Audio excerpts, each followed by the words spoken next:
આપણે વિજેતાની વ્યાખ્યા શું કરીએ? આપણે એમ કહીએ કે કેટલાય પૈસા ભેગા કરી લે એ વ્યક્તિ એટલે વિજેતા. એક સારામાં સારી પરીક્ષા પાસ કરી અને ક્યાંક સારી નોકરી પ્રાપ્ત કરે એ વ્યક્તિ એટલે વિજેતા. સારો એવો બંગલો બનાવી લે, કેટલી જમીન ભેગી કરી લે એ વ્યક્તિ એટલે વિજેતા? ના. વિજેતા એટલે દરેક પરિસ્થિતિમાં પોતાની જાતને સંભાળી શકે એ વ્યક્તિ વિજેતા છે. એ વ્યક્તિ ગમે એટલો સફળ થાય છતાં એ છકી ન જાય, અને એ વ્યક્તિ ગમે એટલો નિષ્ફળ જાય, એને ગમે એટલા દુઃખ આવે છતાં પણ એ ડિપ્રેશનમાં ન આવે, એને આત્મહત્યાના વિચાર ન આવે. એ વ્યક્તિ એટલે વિજેતા. દરેક પરિસ્થિતિમાં પોતાની જાતને સંભાળી શકે. આપણે તો કેટલા એવા છે, એક નાનું એવું દુઃખ આવે એટલે બિચારો ગરમી થઈ જતો હોય. અરે ખાલી પત્નીને એમ કે મને પાણી ભરી દે, અને કામને કારણે બિચારી પત્ની એને પાણી આપવાનું ભૂલી જાય ને તોય દુખી થઈ જાય, તોય એને લાગે કે આ પૃથ્વી જીવવા લાયક જ નથી, મારે મરી જવું. એક નાની એવી બાબતમાં એ પોતાને સંભાળી ન શકે.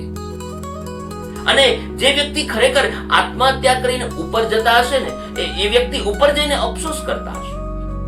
બધા ભેગા થાય ને આત્મહત્યા કરેલા વ્યક્તિ ઉપર, અને ઉપર એ ચર્ચાઓ કરતા હશે કે આપણે જે કર્યું એ ખોટું કર્યું, આપણે આત્મહત્યા કરવા જેવું નહોતું પણ થાતા થઈ ગયું. અને ઘણા તો કહેતા હોય, ઓહો અત્યારે તો પૃથ્વીમાં કેવી શાંતિ છે. નોકરિયાત હોય તો કહે કે ભાઈ 7મા પગાર પંચ ને 8મા પગાર પંચ ને, કંપનીમાં નોકરી કરતો હોય તો કહે કે આપણી યાર ફલાણો નોકરી કરતો કેવો પગાર થઈ ગયો. પત્નીઓ સાથે ઝઘડા થતા હોત તો એ કહે જો આપણી પત્ની અત્યારે કેટલી સુખી છે.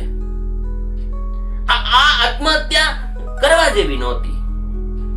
ખરેખર આ તો આપણે જોવા નથી ગયા, પણ કદાચ આવું ખરેખર વાસ્તવિક રીતે હોય તો ખરેખર એ વ્યક્તિ અફસોસ કરતા હશે.